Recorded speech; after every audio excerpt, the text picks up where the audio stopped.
अन्य महत्वपूर्ण समाचारनी बात करिए तो जूनागढ़ केशोद में भाजप कार्यकरोए आप एमएलएનું કર્યું સન્માન। કેશોદ ભાજપના કાર્યકરોએ કર્યું ગોપાલ ઇટાલિયાનું સન્માન।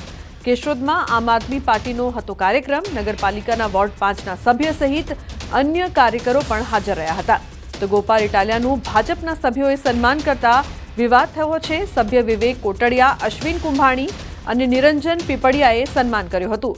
પોસ્ટ વાયરલ થતા રાજકીય ગરમાવો પણ જોવા મળ્યો। तो कांग्रेस शहर प्रमुखे लगाव्या आक्षेप।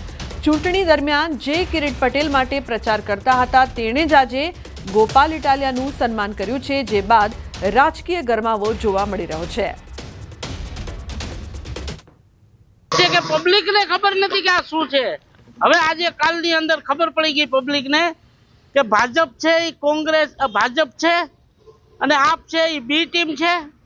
आ सन्माननी अंदर तो एवुं एक काम जाणवा आपने अने जोवा लायक थयुं। तो मैं तो मीडियाना माध्यमथी जोयुं छे अने हूँ तो गयो पण नथी, पण जे किरीट पटेल ने जीताडवा जता हता ए ज माणसो जे आजे गोपालभाईनुं सन्मान कर्युं, तो ई बने तो आजे एम थाय छे कि आ गोपालभाई माटे मेहनत करता था कि किरीट पटेल हाटू मेहनत करता था। वलसाड जिल्लाना वापीमां ऑनलाइन सट्टा बेटिंग जुगार नेटवर्कनो पर्दाफाश थयो छे।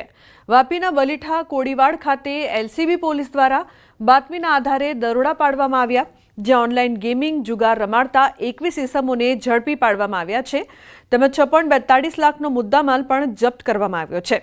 આ સટ્ટો અશોક પટેલ નામનો વ્યક્તિ ચલાવતો હતો, જે આ સમગ્ર જુગારનો માસ્ટરમાઇન્ડ છે। તો તેનો દીકરો ધીરલ પટેલ પણ આ કાંડમાં જોડાયેલો છે અને આ બંને બાપ દીકરાએ અભિષેક યાદવ નામના વ્યક્તિને મેનેજર તરીકે રાખ્યો હતો। આ ત્રણેય ઇસમો હાલ વોન્ટેડ છે।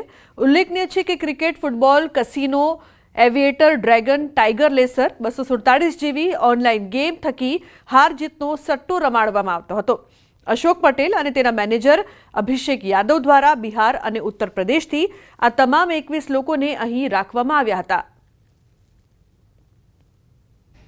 આ સમગ્ર જે ઓનલાઈન ગેમિંગ અને સટ્ટાનું જે રેકેટ ચાલતું હતું, આ ચલાવનારો આ જે બિલ્ડિંગ છે એનો માલિક અશોક પટેલ અને એનો દીકરો ધીરલ અશોક પટેલ છે। આ બંને લોકોએ અભિષેક યાદવ નામના એક માણસને મેનેજર તરીકે રાખ્યો હતો અને બિલ્ડિંગના ત્રીજા માળ ઉપર ઉત્તર પ્રદેશ અને બિહારથી આ 21 જેટલા લોકોને પગાર ઉપર એ લોકોને સેલેરી ઉપર લાવવામાં આવ્યા હતા। એ કસ્ટમરને એક આઈડી અને પાસવર્ડ રમવા માટે આપવામાં આવતું હતું ને